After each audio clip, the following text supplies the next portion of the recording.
Welcome my friends, स्वागत है आपका हमारे YouTube चैनल पर। देखो लास्ट अपना डिस्कशन किया था क्वेश्चन नंबर सेकंड। आज अपने डिस्कशन करेंगे एक्सरसाइज 3.3 का क्वेश्चन नंबर 3। देखो क्वेश्चन नंबर 3 में लिखा है can a quadrilateral ABCD be a parallelogram shape. जब मैंने आपको पैरेललोग्राम्स की प्रॉपर्टी लिखवाई थी उस समय मैं आपको पहले ही ये सारा वीडियो में एक्सप्लेन कर चुका हूं। देखो क्या एक क्वाड्रिलेटरल एबीसीडी पैरेललोग्राम हो सकता है if angle D plus angle B 180। जब भी आपसे बोला जाए क्वाड्रिलेटरल तो सबसे पहले एक डायग्राम बना लो। इधर देखो यहां आप एक डायग्राम बना लो। कितना हो जाएगा क्वाड्रिलेटरल ए बी सी और डी।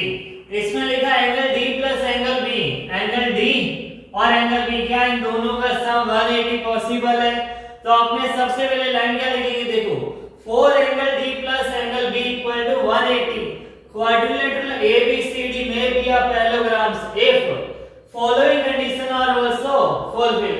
अगर ये फॉलोइंग कंडीशन को फुलफिल करता है तब तो ये पॉसिबल है, अदरवाइज नॉट पॉसिबल।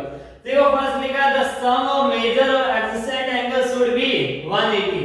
अब ये एडजेसेंट एंगल क्या होता है, देखो angle B plus angle C या angle A plus angle B या angle A plus angle D, इन दोनों का सम कितना होना चाहिए 180। एडजेसेंट एंगल क्या होता है, एडजेसेंट एंगल्स आर, जब अपने क्वेश्चन नंबर फर्स्ट सेकंड पढ़ा था उसमें हमने लिखा था adjacent angles are supplementary, means क्या होता है इन दोनों का सम 180।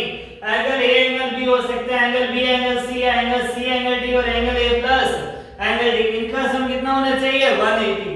तो फर्स्ट लिखा था सम ऑफ मेजर और एडजेसेंट एंगल शुड बी 180। कितना होना चाहिए 180 होना चाहिए। सेकंड लिखा opposite angle should also be of same measure. Opposite angles अगर सेम आ रहे also we should have same measure so ABCD can be that need not be a parallelograms। तब हो सकता है, देखो हमने क्या पढ़ा पैरेललोग्राम्स में अपोजिट एंगल्स क्या होते हैं इक्वल होते हैं। अब अपोजिट एंगल्स में अगर यहाँ 70 है तो यहाँ कितना होगा 70, यहाँ 80 है तो यहाँ कितना होगा 80।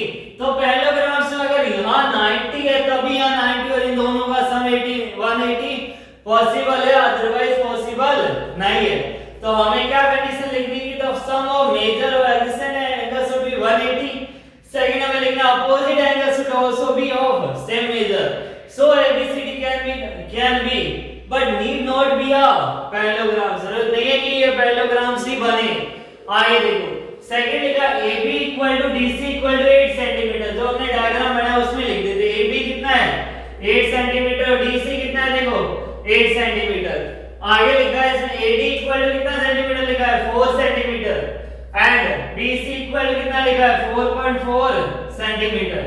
हमने आपको पैरेललोग्राम्स की क्या कंडीशन बताई थी कि अपोजिट साइड्स आर इक्वल। अगर AB 8 है तो CD भी कितना होना चाहिए 8। यहां तो ये फुलफिल है, लेकिन अगर आपने यहां देखे तो देखो AD कितना है 4 और BC कितना है 4.4। क्या AD और BC इक्वल है क्या, AD is not equal to BC।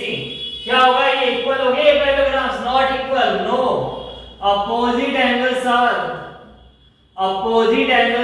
Not equal. क्या लिखना है अपोजिट एंगल्स आर सॉरी यहां बात हो रही है साइड्स की, तो opposite sides are not equal. Opposite sides are not equal. अगर अपोजिट साइड इक्वल नहीं है तो ये पैरेललोग्राम्स नहीं हो सकता। अब देखो इसमें लिखा है एंगल A इक्वल टू 70, यहां कितना लिखा है 70, तो एंगल C कितना है 65। क्या है पॉसिबल है। जब मैंने प्रॉपर्टी एक्सप्लेन की थी आपको पैरेललोग्राम्स में हमने क्या पढ़ा था opposite sides are equal and opposite angles are equal. ये एंगल A और एंगल C इक्वल हो गए, एंगल B और एंगल D इक्वल हो गए। इसमें लिखा है एंगल A 70 और एंगल C 65। क्या ये दोनों इक्वल है नहीं, तो angle A is not equal to angle C। तो अपने क्या बोलेंगे no opposite angles are not equal. Opposite angles are not equal. अगर यहां लिखा होता एंगल A 70 और एंगल C 70 तब ये पॉसिबल होता, अदरवाइज ये नॉट पॉसिबल। लिखा है next draw a rough figures of quadrilateral that is not a parallelogram. हमें एक ऐसा डायग्राम बनाना है जो पैरेललोग्राम्स नहीं होना चाहिए but is exactly to opposite angle. और देखो लेकिन उनके अपोजिट एंगल क्या होने चाहिए इक्वल होने चाहिए। तो अपने एक डायग्राम बनाते हैं इधर